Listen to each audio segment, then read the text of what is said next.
Now coming to accommodation of differences. पहली वाली video में हमने साउंड पब्लिक ओपिनियन करा था, अब हम लोग करेंगे accommodation of differences. You know that the party which gets majority of seats forms the government. अब हमें पता है कि जिस पार्टी को मेजॉरिटी ऑफ सीट्स मिले वो गवर्नमेंट बनती है। Does it mean that the voice of the minority is ignored after the government is formed.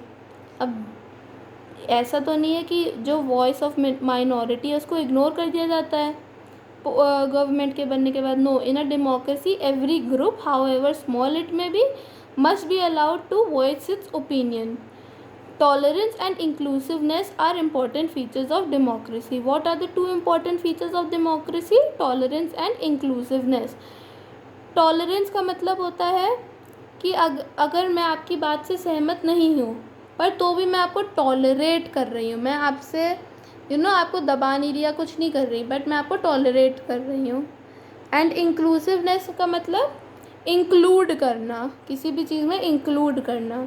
तो ये दो इम्पॉर्टेंट फीचर्स है डेमोक्रेसी के।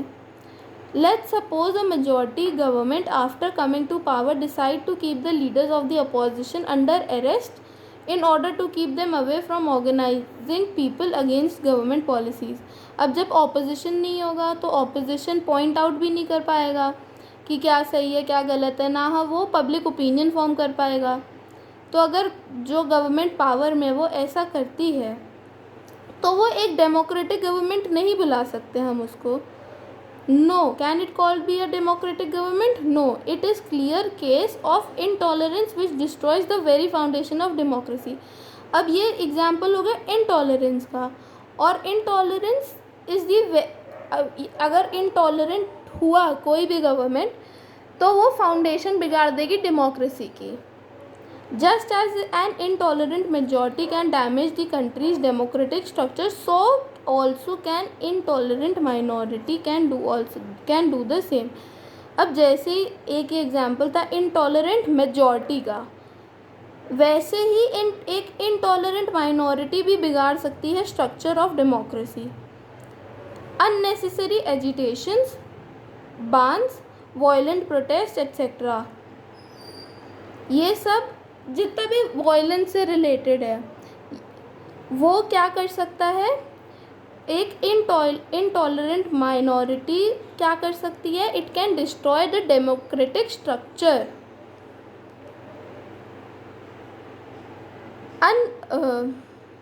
become forms of minority intolerance when they cripple public life and create roadblocks for the implementation of people friendly programs of the government। अब जो people friendly programmes होते हैं government के, वो इंटॉलरेंट माइनॉरिटी ख़राब कर देते हैं वायलेंस से जोड़ के। Therefore it is essential in a democracy to respect the freedom of the majority to run the government and the minority's freedom to express its opinion। अब एक डेमोक्रेटिक स्ट्रक्चर में ये होना चाहिए कि आप रिस्पेक्ट करें फ्रीडम ऑफ द मेजॉरिटी कि वो रन कर सके गवर्नमेंट, और माइनॉरिटी की फ्रीडम को भी आप रिस्पेक्ट करो। कैसे कि आप उसको एक्सप्रेस करने दो उसकी opinion. The majority also gives the minority the freedom to formulate public opinion against the wrong policies of the government. अब ऑपोजिशन या मेजॉरिटी फ्रीडम देती है माइनॉरिटी को कि वो पब्लिक ओपिनियन फॉर्म कर सके, क्योंकि हर बार जो गवर्नमेंट पॉलिसीज़ निकालती है वो ज़रूरी नहीं कि वो सही हो, कुछ गलत भी हो सकती हैं। तो द ऑपोजिशन और the minority has the right to formulate public opinion. By doing so the minority can convert itself into a majority in the next elections. अब अच्छे स्टेप्स उठाओगे तो आप ही बन सकते हो, the minority can become the government in the next elections. Tolerance is a virtue which makes for a successful democracy. It is needed among political parties, individuals, communities, religious bodies and society at large। अब tolerance एक virtue है जो democracy को successful बना सकता है। ये political parties, individuals, communities, religious bodies और सोसाइटी सब में चाहिए होगा कि आप सबको टॉलरेट कर पाओ। All should respect the rights and the views of others. सबको एक दूसरे के राइट्स और व्यूज़ या ओपिनियंस को रिस्पेक्ट करना चाहिए। Since ancient times, India has been known for its tolerance. It has welcomed in different races, faiths and ideas of people. अब इंडिया एक मल्टी रिलीजियस कंट्री है, तो we should have tolerance, religious tolerance, political tolerance, हमें tolerance होना चाहिए. It has welcome different races, faiths. अब बहुत सारी रेसेस, बहुत सारी फेथ्स और आइडियाज़ को इंडिया ने एक्सेप्ट करा है. India's unity and diversity makes it unique among world nations. अब उसकी डाइवर्सिटी तो उसको यूनिक बनाती है. Now coming to ideal citizens. Ideal citizens का मतलब क्या होता है? आइडियल सिटीजन्स वो होते हैं जो लोग अपने राइट्स और अपनी ड्यूटीज़ से अवेयर हों, उनको पता हो कि उनके राइट्स क्या है और उनकी ड्यूटीज़ क्या है. They should be willing to fight for their rights. अगर उनको उनके राइट्स नहीं मिल रहे तो वो उनको लड़ना चाहिए अपने राइट्स के लिए, पर उनको ये भी पता होना चाहिए कि उनकी ड्यूटीज़ क्या, उनको परफॉर्म करना चाहिए. सेकेंड, वायलेंस और use of force has no place in a democracy. अब वायलेंस या फोर्स, यूज़ ऑफ फोर्स का कोई जगह नहीं है डेमोक्रेसी के अंदर.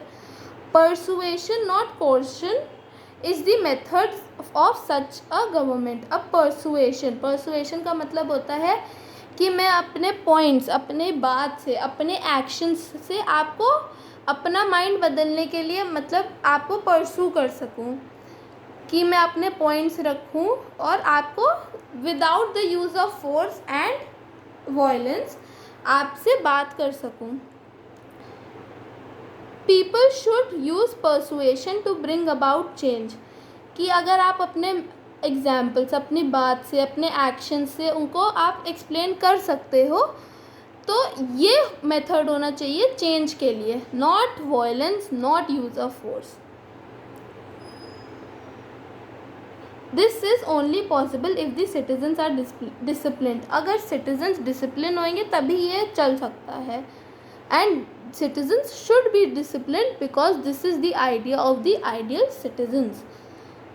Third, freedom being the essence of democracy, disagreements are unavoidable. अब freedom तो सबके पास है, different opinions होंगे, वो express करेंगे, तो disagreement भी होगा, क्योंकि सबकी एक ओपिनियन तो होती नहीं, डिफरेंट पर्सपेक्टिव्स होते हैं, वो दूसरी तरीके से सोचते हैं, तो डिसअग्रीमेंट तो होना ज़रूरी है, मतलब अनअवॉइडेबल है, उसको अवॉइड नहीं करा जा सकता है.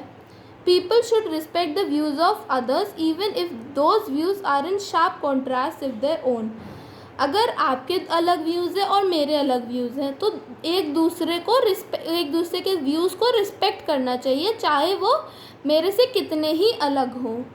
Thus, enlightened, tolerant and disciplined citizens are an essential condition for the successful working of democracy.